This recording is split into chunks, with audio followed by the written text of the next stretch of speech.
You're listening to Cards to the Moon, a podcast about trading cards from both a collector and investor perspective. We hope you'll stick around for the ride as we take a deep dive into the state of the hobby, share some hot takes, hopefully some useful advice, and fun stories along the way.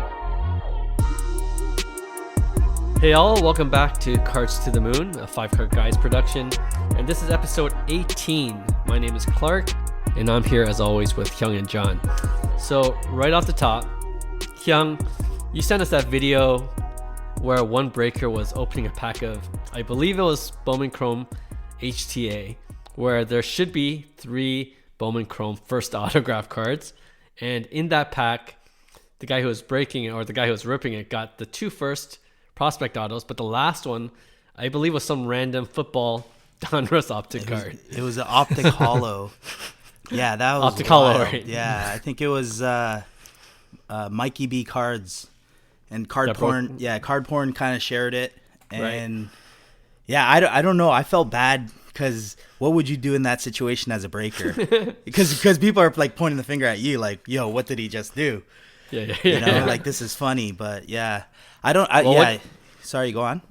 Well, no, I was just gonna ask, what do you think happened there? Like, well, I was looking into it a bit, and I was just like, this is wild. Like, what really happened? Like, who's at blame here? And a lot of people are saying that Panini and Topps actually share the same packaging facility, I read that too. right?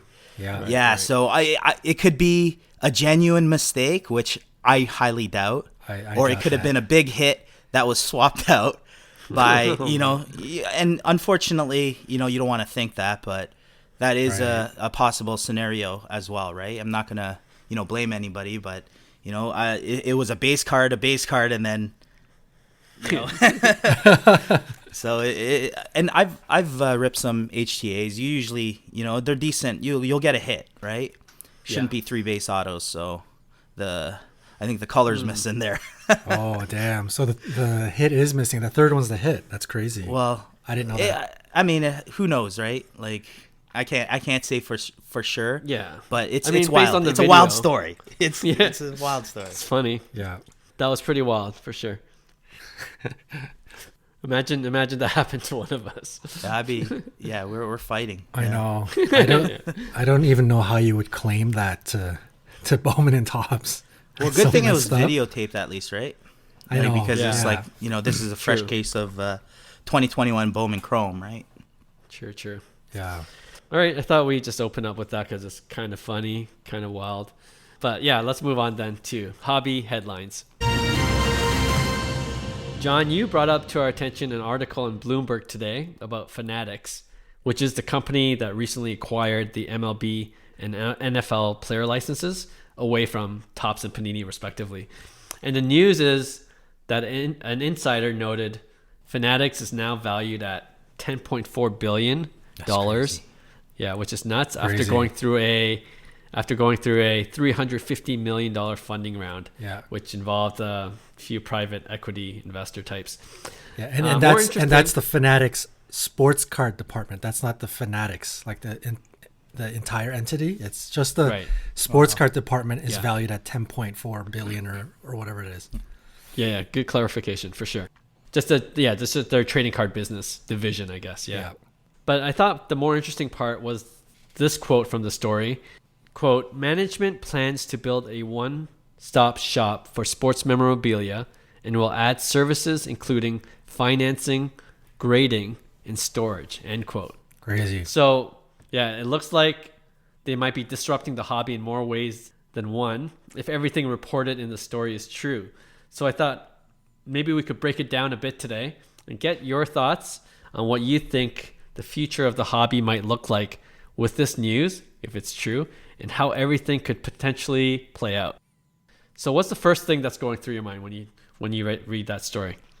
I'm actually in favor of it. I think it's huge disruption, and it seems a little crazy. Like, on the one hand, you don't really want a company to have a monopoly, but on the other hand, like, they're about to disrupt eBay with the financing part. It looks like they're going to get involved in buying and selling.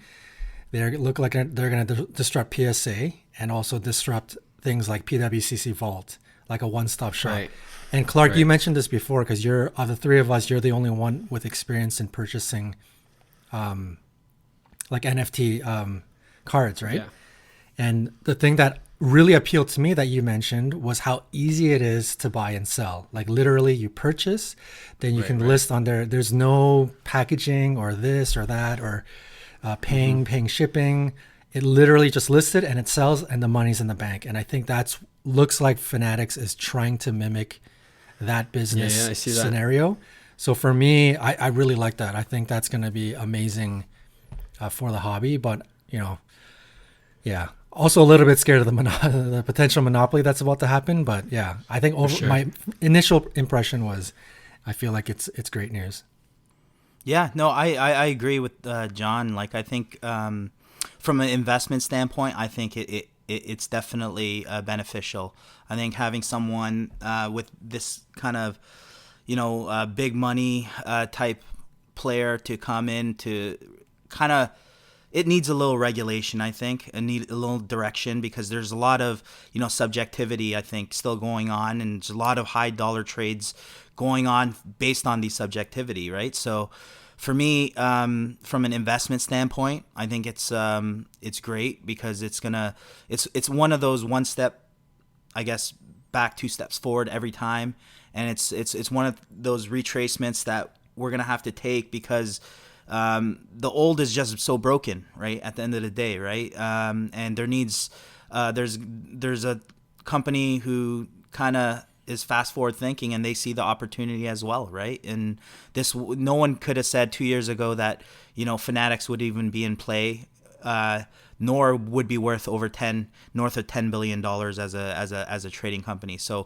for me, right, the investment portion is great, but as a hobbyist, I'm telling you, you're just going to be more grumpier and grumpier, right? I know from the collector standpoint, because I see it from both sides, but this is where I keep on saying you got to adapt, or you're not going to enjoy it, essentially, right? But I think like stuff like when you start offering like in-house financing, this is where like it becomes next level stuff, right? Big time money, because this is when people who shouldn't be spending is spending, right? And then you create you get the whole lending involved, and that's a whole different business, right? So I think overall, like John said, it's positive news from an investment standpoint. I'm more assured from an investment standpoint that my future investments are gonna look better based on kind of like this news, right? So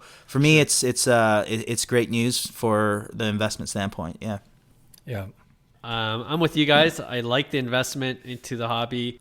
It's a huge amount of money that can only bring the hobby up. Of course, there'll be challenges in a lot of ways, and I want to get into some of those potential challenges. And one of them is the future of local card shops. If you think of Fanatics as a one-stop shop and you could get everything through Fanatics, through their website, because they're dominating the website space right now, what do you think it'll do to all the LCS? Like, do you think we start seeing a decline 2.0, you know what I mean? When the junk wax era, after that, the card shops start to disappear one by one. Or do you think Fanatics works out a distribution deal? Do they even need to? I don't know. Like, what do you guys think? Go Yeah, ahead. like I don't imagine them working out a distribution deal. I would imagine them more going down the path of like Amazon.com. Yeah, direct to consumer. Direct to the consumer, next day shipping. Like I could see something like that happening. So it's a bit of scary and sad news. I'm really worried for local card shops. I think this is going to be tough. eBay, I think, should be really scared. If Fanatics executes this properly, and they have the money and the time to execute it properly, I think eBay is in trouble, and I also think PSA might be in trouble here because, like they have the ability to start from scratch, and I think that's the big problem with these established companies like PSA and BGS is they can't go backwards, right? Like people always ask, PSA, why don't you create a 9.5? I'm sure they would love to, but they can't because what's going to happen to all the 9s that they graded in the past? Do people resubmit it and, get new 9.5s or whatever?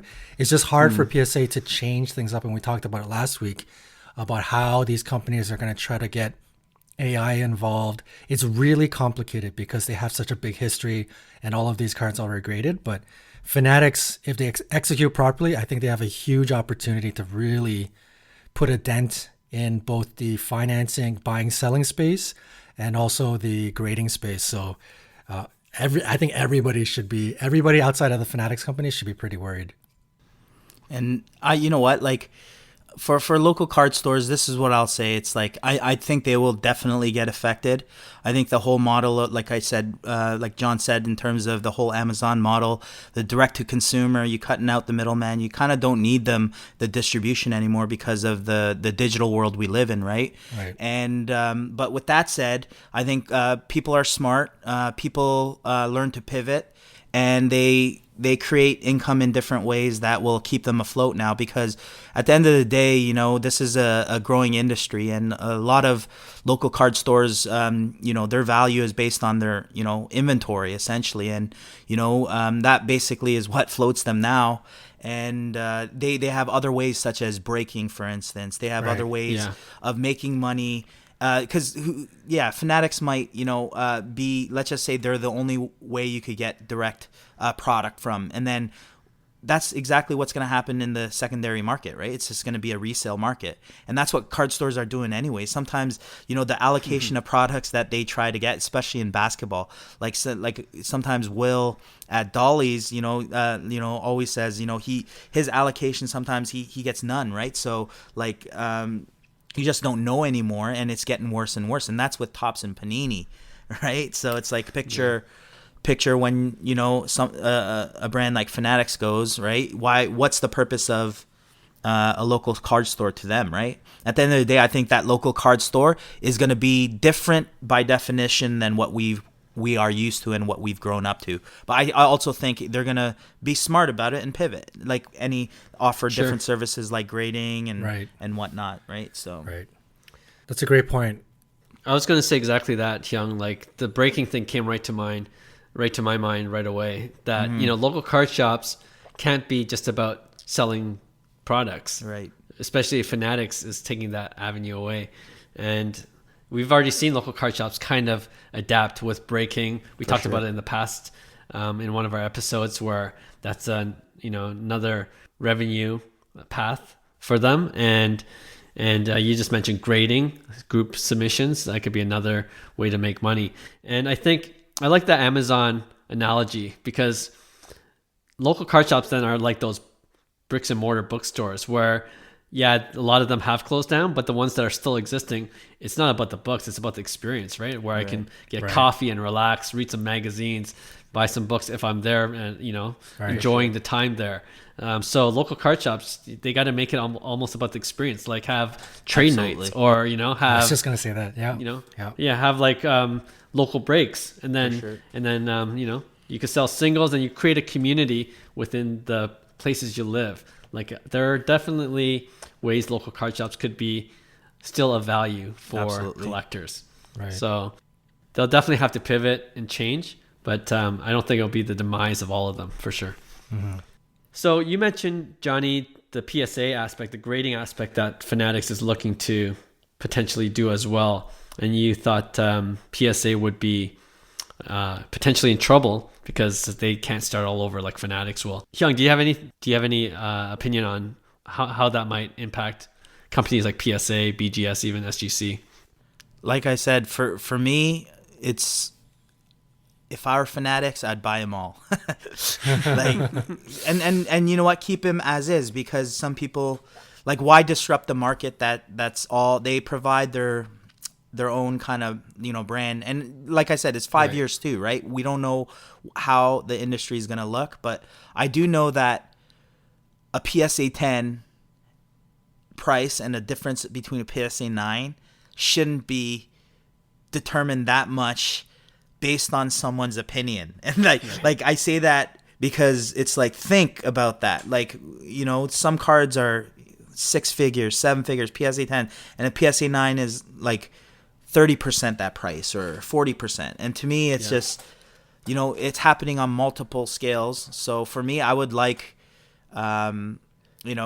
somebody like Fanatics to kind of take a hold of that, or, maybe it's wishful thinking, but I think it's going to definitely change. But I think also a brand like PSA and Beckett, they have such a strong history that I think you can't, you're going to always have certain slabs that are iconic that are in the PSA slab, right? So it's one of those things where I think it's potentially a perfect marriage where, they do work out a deal. Fanatics is that big, especially their trading card. Go start investing in AI. Buy out PSA, your HGAs, your SGCs, and control the whole damn market. That'd be crazy. I think to that point, Fanatics could do that, but I think PSA. You mentioned there's 5 years until Fanatics really takes over, and now that PSA kind of knows what the game plan is or what Fanatics is looking to do, I think it's time to take offense for PSA. Like, they got to start to explore AI technology, because absolutely, I'm sure Fanatics is looking into that, right? And I was sharing with you guys off air, like I think the PSA brand is strong enough now to hold off the competition, as long as they don't rest on their laurels right now. You know what I mean? Right, they got to really start to plan ahead. And by the time Fanatics is ready, PSA can say, actually, we have AI technology that, that we can use to grade cards more fair, more quick, and just build on top of their brand and, kind of stay competitive in that sense. Right. And I guess Beckett could do the same because they have a history as well. But the other thing is too, I wouldn't discount the power of the brand. Fanatics could come out with something that's really great, but because it's new, people are gonna say, nah. Yeah, I don't like the I'm not Fanatics buying slab, it. Yeah, I ain't buying it. Right? Yeah, and so it's not gonna be that easy. Fanatics, there's still gonna be buy-in from the collectors. Right. That the Fanatics slab is worth this much. Like SGC, for instance, right? Not a lot of people were into it until they found the opportunity when PSA and BGS shut down most of their services, and then all of a sudden SGC started to provide a service that was quick, and the slabs looked fine, and now there's a threshold that they met where enough people have it at shows and are selling it and have increasing value when they're slabbed in SGC, that people are willing to buy those cards. Right. So you got to work at building that brand. Fanatics has to really work at building the brand on the grading front. So a lot of things can happen. In 5 years, that's a lot of time. Right. So it'll be interesting to see how that plays out. Yeah, I feel like they can do it. The Fanatics brand already is fairly strong. It's not obviously strong in the sports card scene, but people know of it in the memorabilia scene. And I think when it comes time and they execute properly, I don't think it'll be too difficult to get adoption. These guys they're not stupid. They can find the quickest way to get people to hop on board. I don't know, something as easy as, $100 for 20 submissions on your first one, or something ridiculous. Just kind of like how McDonald's was trying to get customers to adopt their coffee. All they did was literally every Tuesday, free coffee. And when you're very well funded, you can exactly. You can do easily. Anything you want to get people to adopt. Absolutely. And fair point. I could see it happening pretty quickly. So that's why I think in my gut, I'm like, oh man, I really think PSA should be a bit scared here. Yeah, we'll see what happens. Yeah, all speculation, but still, it's fun to chatter about it. For sure. Is there any other areas do you think that Fanatics can really take over within the hobby? Well, I think you mentioned. Go ahead. No, I was just gonna say, if they execute this whole one-stop shop thing, make physical sports cards almost like an NFT marketplace, man, I think that would be crazy. That'd be huge for a lot of people, because there's already people in sports cards that are strictly in it for the money, investor only. They don't really collect anything for the PC. So I think this is going to take the sports card investor scene to the next level. You think consigners will be impacted? Like, even like Golden? Oh yeah, absolutely. Like if they take over that financing scene, like the buying and selling, like ComC, My Slabs, I think all those guys, this could be spell a bit of trouble for everybody. Yeah, because I know Golden just got into the storage of graded cards Right. game as well, right? Like competing really against PWCC because they had been offering that as well in their vault. Right. So it's interesting to see how the hobby evolves. Like, even when we got back into it, like 2, 3, 4 short years ago, man, the business has changed a lot. Like different offshoots, you know what I mean? Like storage wasn't a thing. I think that's what you'll always see is like people pivot. Golden auction wasn't golden auction. When they even 2-3 years ago, what they were doing, right? They changed, they pivot, and everybody who has any sense of business or an urge to grow, or follow or create the future in this industry, they're gonna have to pivot, right? And I think, and like you said, in a growing industry, there's so many people that didn't exist a couple years ago, and all of a sudden they're Jeff Wilson. Here comes Jeff Wilson, who totally changed the course of his life and other people's life as well, right? So it's like as time goes on, we'll only discuss this through our podcast and see how this all transpires, and we'll look back 5 years and we're like, what were we thinking? This is totally not the way it's unfolded. 5 years later, Fanatics is out of business by another competitor that we never saw coming. Exactly. All right, yeah, I guess the only thing that we can do is just really wait. Like, it's a lot of time, but I'm sure even before the 5 years is up, the hobby's going to definitely evolve in so many different ways. So it'll be fun to watch. Yeah. And as collectors, we'll have to pivot too. Like, what do we, where do we collect? What do we collect? How do we make good investments? All these things are questions we need to ask ourselves too along the way. Right. For sure. Let's move on to our next segment then. And this is a new one we're calling Tricks of the Trade.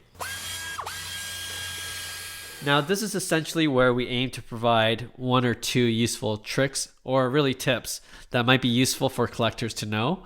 It could really be anything like how to find better sports card deals, or even which player to target in the off season to get the best ROI. Anything that's related to the hobby. Okay, so I can start things off for this segment. And my tip is a simple one. And it's just one way of finding good sports card deals on eBay, which is that when you do find a good deal on eBay, when you find that good deal searching for whatever card, especially if it's a bin offer, I look through the other cards of that seller that I just bought that card from to see if there are any other cards he or she has listed for really good prices. They could be looking to offload a bunch of their cards, and we might not see them in our regular searches because we're not looking for those specific cards. But it's like garage sale. When you look through stuff and you see things that like, oh, I never even thought of this, but this is really cool. Just add that to the pop, huh? Yeah, exactly. Yeah, 100%. And like you see that card and you're like, oh, this will be a great investment. Like I didn't think about it before, but it's at a really good price. The seller is more than fair. So I always look to see what other cards that seller has, especially if I feel like I got a really good deal on the initial card that I just bought from. So one simple tip that you guys can do to see if you can get other good deals. Yeah, absolutely. I use that. Yeah, I use that on my purchases a couple times where I made a deal on a couple cards for cheaper than I would have paid just by messaging him. I went through his stash and he had another card that I wanted, and he cut me a deal and shipped it together. So it definitely, and you're Clark, you're an upseller's dream. I agree with that. All right. That's a good one though. Yeah. I'll share mine with you guys all. I'm gonna talk a little bit about like having a seasonal approach. And when I say about seasonal approach is look at it from a yearly perspective and see where the dips and spikes are. Your essential dips are, going to happen in different periods of times for different sports. So for instance, baseball, your dips are it's going to happen soon. It's happening now. You're seeing prices in conjunction, obviously, with PSA releasing all their slabs and grading all their slabs. You're going to see a huge dip within the next 2-3 months. And I think purchasing at the dips, obviously, if you're trying to get into like a bigger card, a bigger name such as like Juan Soto, Vladdy, the Otanis of the world, cards that are, so expensive during the spikes, during the season, the peak seasons in the summer. Those are the ones you kind of want to just kind of monitor. And then it's the same sequence as basketball. When basketball starts getting really hot in November, December. By then, you don't want to be loading up on basketball because you're technically buying into the hype. The price is baked into that hype, right? So essentially, basketball is going to do the same thing, taper off into January, February with Super Bowl, and then baseball starts picking up, right? So that's when buying and selling at basically dips and spikes, I think, is a good thing to practice, and seeing it as a yearly thing. A lot of people like to complement sports such as basketball and baseball, for instance, because it runs into 2 seasons. So a lot of people will start unloading their baseball right now and start buying up basketball before the season starts. So if you believe in a player, like in basketball, that's why we talked about Trae Young a lot, or guys like that, where he's a buy right now. He's only a buy right now because nobody cares about Trae Young, is because in the middle of August, nobody cares about basketball, right? And they're focused on who's going to make the playoff run in baseball, and that's the way the hobby kind of worked before. I see it after the whole COVID year. It's kind of doing the same thing. It's like, and that's just shows you, when this is the proof that marketing, runs our whole world, right? It's as soon as it becomes relevant in our society, right? This is where things start. You have more buyers, you have more market players, right? So that's the time when you want to, take the volatility into play and, buy low, sell high. Yeah, for sure. I like that advice because, when we started the podcast, when the hobby was going through an insane hot streak, right? We were saying there is no off season, right? Exactly. There are no dips. Like, people are just buying all the time. But now that everything's settled down, we've seen it settle down, and you're 100% right. Like, you start to see those patterns reemerge from what it was before the insane hype of the hobby, right? Like those dips and those peaks. Based on where the sports are in their particular season. So definitely look for those again. Nice. Yeah, so mine is it's a bit general too, but I love to follow the investor mantra, profits are in the purchase. Hyung and I always talk about it. And I believe that 100%. I think if you're in this hobby trying to make some money, I think you have to do your research and you can't be lazy. I know when I talk to some people, they're like, I don't have time to do that. Or I don't, I can't be bothered to check this or check that.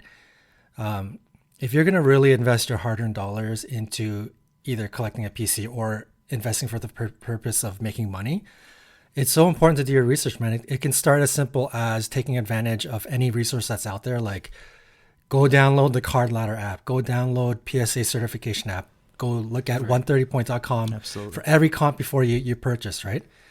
And I think as you do your research and you're not lazy about it and you do your homework, that's when those opportunities or understanding, we talked about ratios and all that stuff. When you're well prepared and well armed with that kind of information, I think that's when you'll be set up for success. And I think you guys would all agree some of your best profits were made out of purchases that you really did your research on. You did your homework on the player, the situation of the market, everything, right? The for sure, all encompassing situation you knew, and you made a move on the card and you made some profits off of it.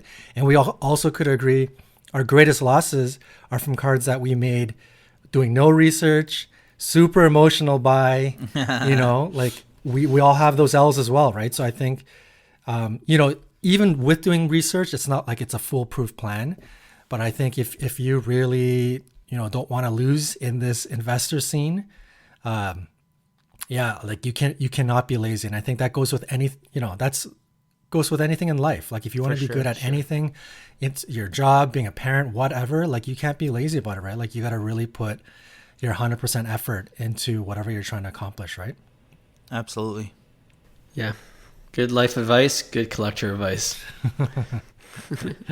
But I like, I think for sure with better research, you're going to win more times than not. Like, and with better research too, like you could be more confident in the purchases you make, right? Like, it wouldn't be so crazy to buy lots of whatever card because you've done your research and you think, it's going to really pay out. Right. And that, you know what, to further that point, Clark, like I think people don't realize like you could make money off of like a card that the athlete has never even played that single game yet, just by doing your research.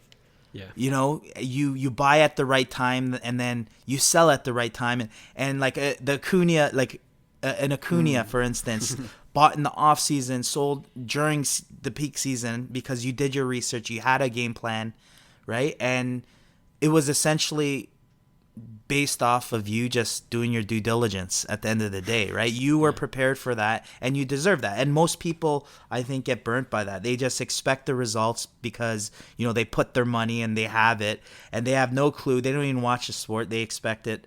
I don't think that's a bad move if you're just like locking it up in the safe and forgetting about it in 10 years. Sure. Right? Because you're not really day trading. But I think a lot of people, just like John said, like, they don't do their work. They get lazy. They just expect the returns. They want quick money and for the quick flip. But, we all know that, you'll become the bag holder more times than not when you're chasing based off emotion. Yeah. Or you're chasing based off what everyone else is buying and you have no idea who that person is or how good that person is, right? Absolutely. And they're like, sucker. Keston. He was a perfect example too. You know what? Like, okay, and that's the thing. It's like it all, like Keston Herro is a perfect example. He went from like no hobby love to like, whoa, is this guy the next like dude? Right. Because he hit like 313 his first. He hit like 20 home runs and like 300 at bats. Everybody's like, yo, this guy's the real dude. This guy's the real dude. That off season, Keston's prices went through the roof because he had a great spring training or whatever. Right. And, and if you sold it at that time, you probably did well. But then, as people talk about Keston, people don't do their research and then they fall for that. They're the ones holding the bag, right? So, Keston. Yeah, that's me. That's me right here. Man. You know what? He could still hit. I still want him to turn it around because so many people are represented based on his card prices, right? That's how we look at athletes now. But like to me, he's hardworking. He's such he's a stud. He's a freaking MLB player. He works his butt off. So no hatred there, just from an investment standpoint. Just leaving that disclaimer. I'm just gonna add, like we've all been there, man. Like even myself, where the hype is so big, you're like, I'm just gonna get one or two of these guys, Yeah, just in case. Just in case. It's like crypto, just in case. Just in case, yeah. Yeah, good advice though. I think, I hope anyone listening to this episode, got some value out of that, and we'll make this a reoccurring segment because I think it's really useful as we learn new tricks and tips while we're in the hobby. We'll definitely share with you guys. All right, so with that, let's end the show with our regular Pick One segment. This week, it's the Hot Takes edition. We'll alternate between our Hot Takes edition versus a regular edition. And for those who are listening for the first time, the Hot Takes edition of our Pick One segment is when we give two hot takes. And we each choose which one is likelier to happen and what might the hobby implications be. So who wants to go first with their two hot takes to debate? I'll lead us off with our first Hot Takes edition. I might ruffle some feathers, but I see this a lot actually on the forums. I see both sides, that's why, and I like to bring it up because I think our audience kind of sees both sides of it too. They're gonna probably debate on both sides, but HGA is better than SGC in terms of grading. Okay, so that's my first hot take, and I'm going to pair that up with BGS is better than PSA. Okay, Wow. So would you guys rather go say HGA is a better grading company than SGC? So investment wise, slab wise, like better in company that you guys say, okay, this is a better company, or BGS is better than PSA. Yeah, that's an interesting one. But I think I'm already a little biased, even based on what you sent us this morning, Hyung, that Wayne Gretzky card. I don't know if other people have seen it, but a Wayne Gretzky, I think, was it a OPG? Yeah, it was his OPG, iconic rookie card was graded by HGA. I don't know if it's real or if it's fake, but it was like it was deemed fake, or like it was fake, and they graded it, and that's another concern, right? It's like, but then HGA, right? Yeah, which is a whole can of worms, right? Like we're talking about PSA. Then are they innocent? Right? Like, are they innocent for what they've done? Is BGS innocent in terms of all graded cards, right? So, but Fair point. I hope that you take today's conversation out of it. Okay. Because I'm just basing it out of like the hype of HGA, because Got it. I see like a lot of people saying, you know what, HGA is pretty cool. Like, for instance, they that custom slab that, you know, that was off centered, you know, that was like falling off, or a zebra. You know, those animal prints that they do, tiger stripes or zebras with it, look pretty cool. So I was just looking at that perspective. But go ahead. Okay. I won't factor in the Wayne Gretzky news this morning. So I think HGA is better than SGC. I think that's a super hot take. Like that's fire, right? So, and BGS over PSA, that's a pretty hot take. That's but a hot take too. But honestly, I think there's parts of the hobby where I actually prefer BGS over PSA, like baseball on-card autos. You know, I like the dual grades right beside each other. I like the look of the card itself with the 9.5 and 10 auto, or 10 looks pretty sweet. So there's instances already where I feel like BGS is better than PSA, in my opinion, in terms of look, in terms of personal preference. Whereas HGA, like, I know some guys in our group even love it or like it or don't mind it. I think it's too gimmicky, man. I'm not a fan of HGA at all, and I don't like the, like some people like that kind of like the different looks of the different slabs. I like consistency in the slabs. So already HGA's ruffled my feathers a little bit. Where SGC is a nice clean look. They got a gold label. Sure, that's the premium one. And then, PSA and BGS, they all have pretty much uniform looks. So the hot take that I think is better is, I guess it's the BGS over PSA. BGS is better than PSA. Yeah. All right. We saw that coming. Johnny? We saw that coming from Clark. Johnny is going to be interesting because I know how much you love PSA. I know you love PSA more, like not even in the same conversation as than anything. So I know based on your ownership of PSA slabs. Yes. Right. This will be interesting. Let's hear it. Yeah. Let's hear it. Okay, so when I first got back into the hobby and I purchased my first graded card, and it came to the mail, and I picked it up from the mailbox, and it was a PSA 10 Kawhi Leonard. First time ever holding a graded card. I was so underwhelmed by the light plastic case, because I'm used to, us old school guys, we're used to like those old glass screw-ons and whatnot, right? Yeah. So that was a part of me that immediately thought, when I touched the BGS case, it was better because it's got that kind of like heavy glass feel, and to me initially that felt more premium. But obviously as time goes on, you fall to the hype. You like what's the best, and PSA was the best, and all of a sudden I'm liking the more lightweight feel, and I'm like, yeah, PSA looks better. I don't like BGS at all, and I've totally like drank the PSA Kool-Aid. Like I'm all PSA over BGS all day, every day. For HGA, when they first came out, looked like they really did their homework. They worked on custom slabs, which I thought was really cool. They knew that I think consumers liked PSA, but also liked the sort of heavy premium feel of the BGS slab. So they kind of went in between.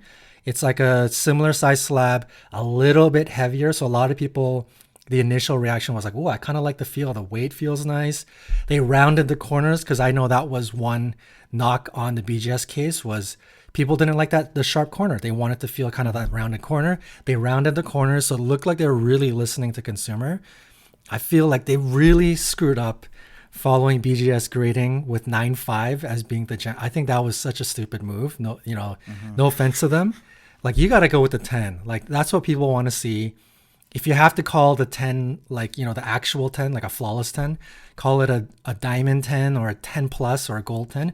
Do that instead of the 9.5. I think that was a really bad move. But HGA also, like, the jury's been out now. I don't know how long have they been around now? 6 months? They've been, maybe longer. Yeah, it's 6 months to a year. Yeah, so like, things have gotten out. I think a lot of people have noticed a bit of grading issues, inconsistencies with the hybrid approach, whether it's being graded by an AI machine or human. Some people are saying, oh, I don't know, like, why was this a 9 and why was this like a gem 10, right? They look exactly the same. The whole Wayne Gretzky issue with fake cards. And I don't know if you guys saw recently, but somebody posted on one of their IG accounts, they were flexing the HGA case, like basically torquing it. Oh, yeah. And it literally just snapped apart. And you would think that'd be like a one-off, like isolated case. Well, other people saw the video and tried it on theirs. And now you got a whole bunch of videos of people literally being able to cleanly rip apart the HGA case, like in half. Wow. You can basically take it out, remove the card, and then crazy glue it back on like perfectly. It's right. It's really messed up. So I think HGA in the past little while has really taken a hit. So when I really look at this, I think both are huge hot takes. I don't think the likelihood of either is going to happen. But of the two, because of HGA's all this criticism that they're taking, I think for a company that just started off, I think that is, like getting close to nail in the coffin. So I'm gonna say BGS, but also because I don't think BGS is ever going to be greater than PSA, but I think there is a chance just by the fact that BGS could be bought out.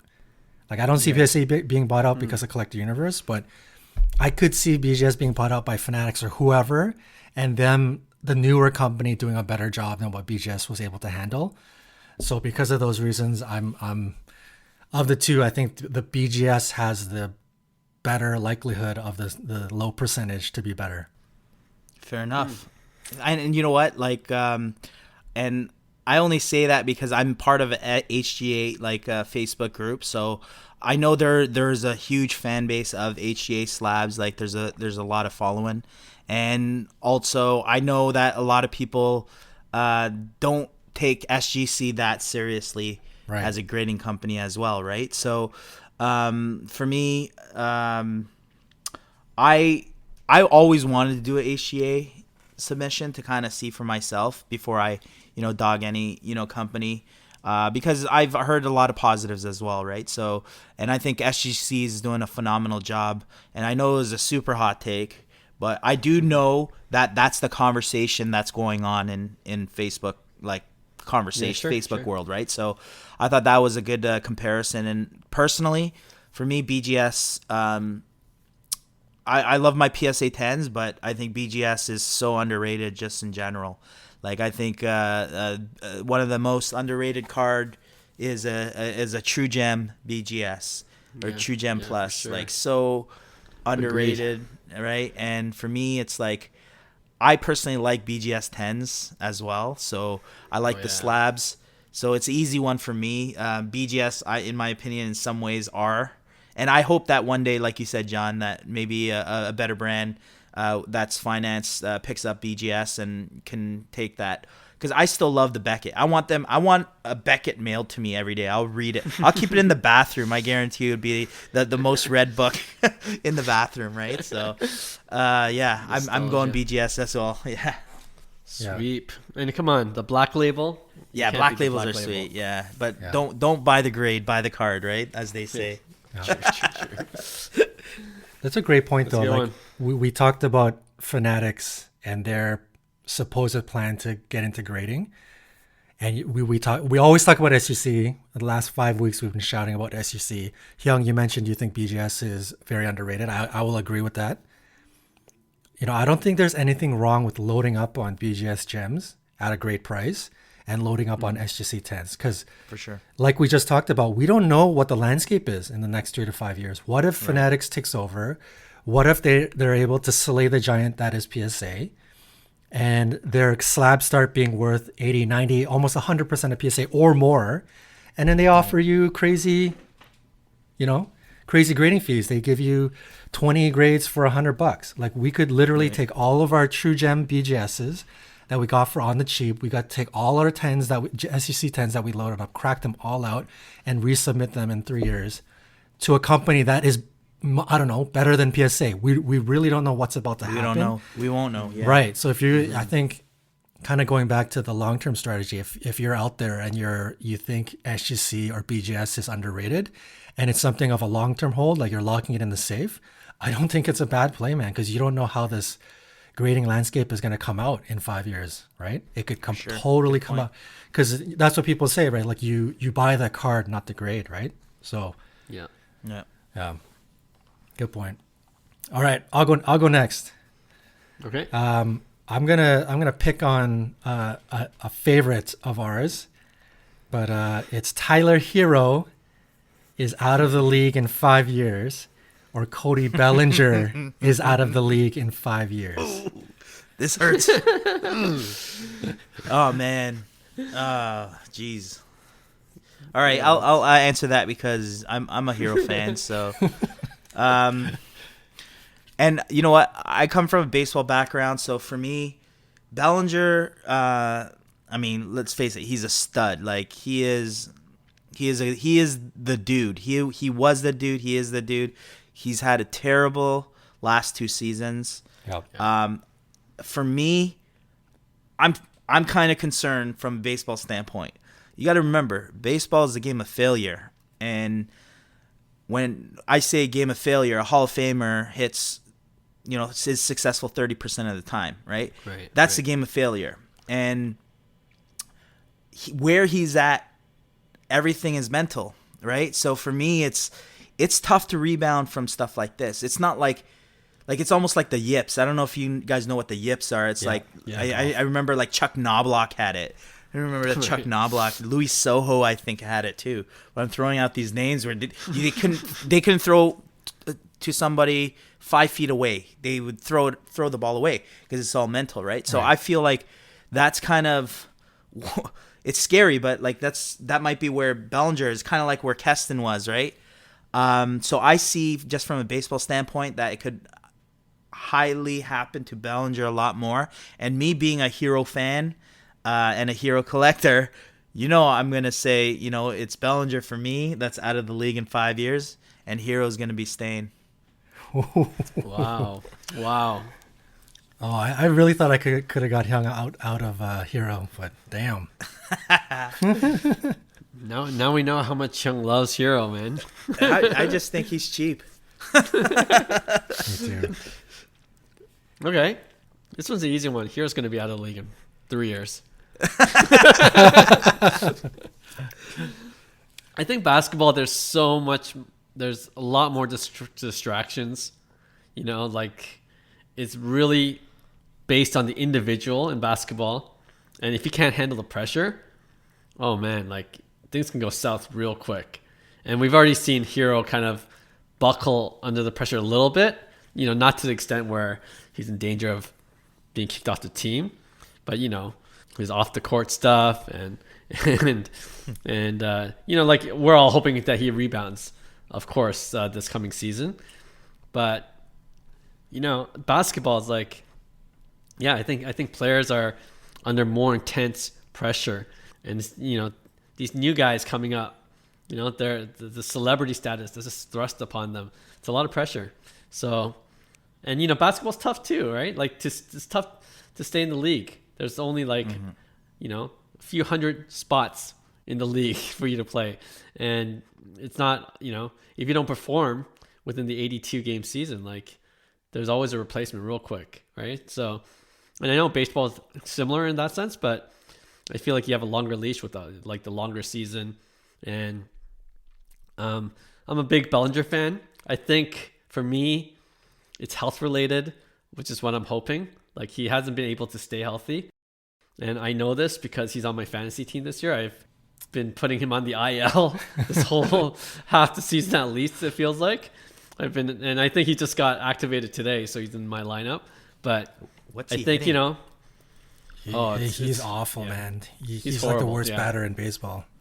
Like, Luckily, worse than Keston last year or earlier this year? I think he's worse. Oh my goodness. Really? I'm telling you, man. This is very concerning. Clark, you got to really see the falter here as a 25-year-old. He's batting like 150. Okay, anyways, like yeah, I just runs. seen it on Baseball Reference, man. It's bad. That breaks my heart because Bellinger is a stud. Was a stud. But MVP rookie of the year. But go listen, on. I'm still attributing it to physical health. Like, he's, that could get into your head too, right? Like, if you get injured, you swing a little bit differently, you run a little differently, you do everything a little differently.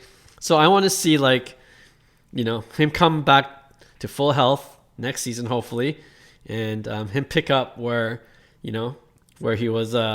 I believe he was NL Rookie of the Year, right? NL Rookie of the Year when he came up. Rookie of the Year and AL MVP, NL MVP. Right. So yeah. I think he still has that high floor for me if he's completely healthy. So I'm not panicking just yet. I think Bellinger can make a comeback, and therefore he'll still be in the league. He'll still be with the dominating LA Dodgers. So nice. That's my pick. Nice. I think this proves, the easy answer here for the general public would be Herro, because I think, right. he's newer, he's younger. The word bust is being kind of like thrown out a lot. And I think people are unjustly being way too tough on Herro. Like, he still played a good season. Was he playoff Tyler Herro? Absolutely not. He was far from it. Did he take giant leaps from his previous year? No, he didn't.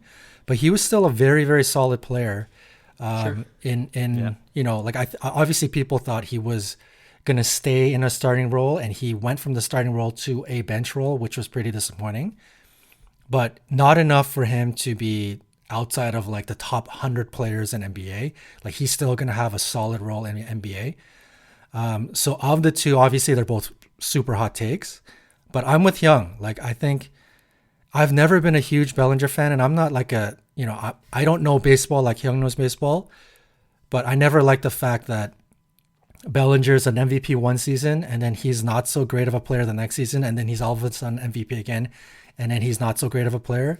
And then this year, being one of the worst batters in baseball and having the yips on the field and all that stuff, that I'm with Hyung in saying that I think that's really, really concerning to see. And this is not even the first year. Like, last year, he wasn't good last year either, and this year was even worse. So I'm seeing very much Keston-like patterns.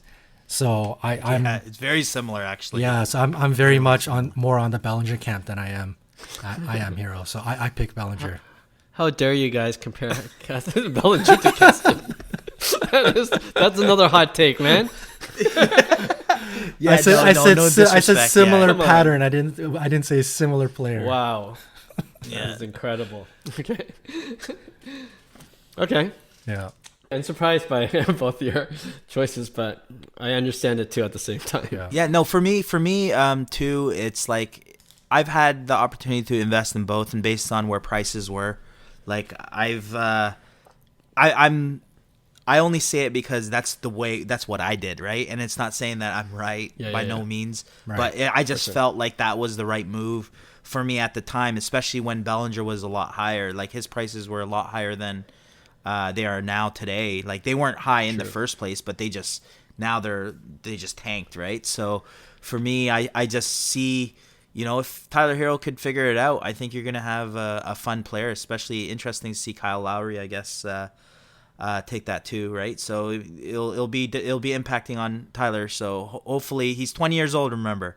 He's still 20 years old. He has 2 seasons on the belt. He has one NBA final experience. He has the swag that we like. So I'm for sure. I'm still bullish on him. So yeah. Just had to throw that in. Yeah, there. I mean, that's a great question. Like, are you right now buying Herro, or are you buying Bellinger? Right, that could also kind of tell you where you are with this question. True. Good one. I like it. All right, I'll end off with my pick one. And my first hot take is Shai Gilgeous-Alexander will be an MVP in the leagues at some point in his career versus Michael Porter Jr. will be an MVP some point in his career. And I picked those two because if you heard, MPJ just signed a contract extension. I think it was 5-year, 173 million. I didn't see it's that. a big Holy money, cow. big deal. Yeah.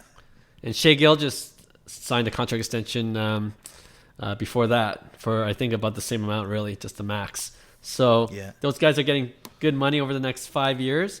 I think bonuses if they make the All-Star or all the other incentive packages, right? Right, exactly, incentive packages. So obviously their respective teams think they're the future. They're both very young, got promising futures ahead of them. But at the same time, I see, flaws in both their games, right? Mm-hmm. High expectations. Maybe neither of them met those expectations yet, but their teams still believe in them. And Michael Porter Jr. also has those injury issues, but he performed well in the playoffs. He definitely has shown flashes of mega potential. And Shai Gilgeous has been steady for the OKC. Yeah. So want to get your thoughts in terms of. Yeah, I guess this question will also answer who would you believe in as a long-term investment, right? Right. If you think they're going to win MVP at one point. I think for me, I think I know John's answer, but I think so too. But yeah, I think the way you phrase that last sentence is perfect. It's like, who are you buying at the end of the day in terms of risk too as well, right? So for me, it's tough because you have SGA. He's like the vanilla. You know what you're gonna get. He's smooth sailing. He's gonna be, accomplish things in his career. But I don't see him being that MVP type player. However, I could definitely see MPJ being that type of MVP player if he pans out, he stays healthy. And to me, that's today, like that contract. That's a big step for an organization to have faith in a guy like MPJ with his previous history, his medical history and stuff. But you can't give up on a guy that's like still young and 7 foot, like just hungry as well, right? So I think MPJ will win an MVP over SGA in the respective career. And I think it goes with the same question of investing. I think you're going to have a lot more risk with MPJ, but a lot more reward with MPJ. It's going to be a lot safer with SGA for long term, but I think in terms of if you want that volatility, just for my man Will. Nice. All right. I think you guys know my answer, but when you look back at the draft, they both came out of the same draft. MPJ was injured in his final year of college, so people had to sort of kind of blindly draft him. I think if he had played that year, there was a good chance that he would be drafted a lot higher. I think it's easy to say that MPJ, at both of their potentials and both of their skill sets, MPJ has the higher ceiling. But I have to stick with my man SGA here. I think it's Shai Gilgeous, and I think he is still as popular as he is. Even Hyung saying the word vanilla, I think that really shows the market still underrates SGA. I think he very much falls under the radar. I think his style of game, he's super slick.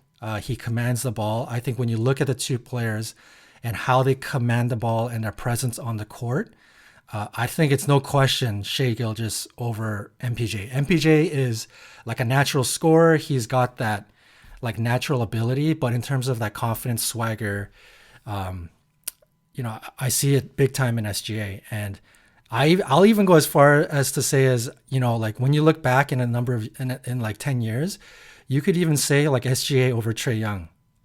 That's a hot take too, but I really believe that much that people are really underrating like how good SGA could become. So this one's easy for me. It's SGA MVP.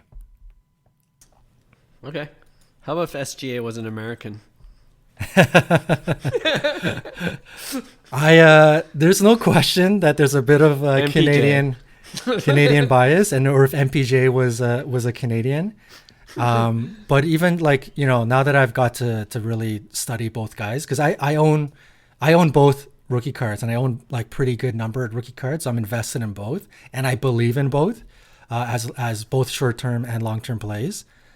But now that I've watched both, I think SGA is supremely, like, undervalued and, like slightly disrespected amongst the rookie class. And I think everybody just sees MPJ as just sky high rocket potential, but people are sleeping on Shai Gilgeous, in my opinion. You know what? I agree with you that people are sleeping on SGA. Like I also had both their rookie cards. Funny enough, I sold both of them because I kind of got scared off. Like, am I going to make a good return, as a better return than it is now? So, but I'm looking to get back in. And if I'm going to get back in, I'm going back with MPJ. Because just like Hyung mentioned, definitely high risk, but it's high reward as well. And, with the Nuggets team, they can win a championship. We're talking MVP. That's a high standard. I just don't think SGA can get there. Like that. That's asking for a lot. It is. You need the ceiling type player. You need the ceiling type player. And like I've heard comparisons of MPJ with KD, like just with his like height and the abilities that he has. Right. Like, of course, he doesn't compare to KD right now, but with like a little more experience.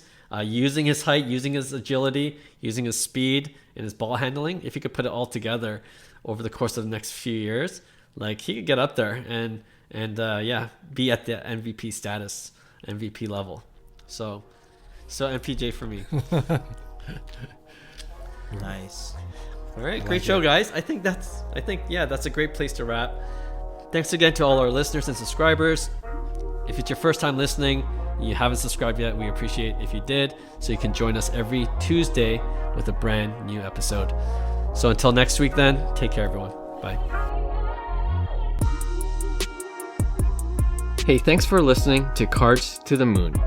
We'd really appreciate you subscribing to our podcast wherever you listen to your podcasts. And you can also connect with each of us on Instagram at 5cardguys, or you can follow Hyung at Integrity Sports Cards, or John at TradeU at Recess. You can also check us out at 5cardguys.com. Thanks again, and hope to connect soon.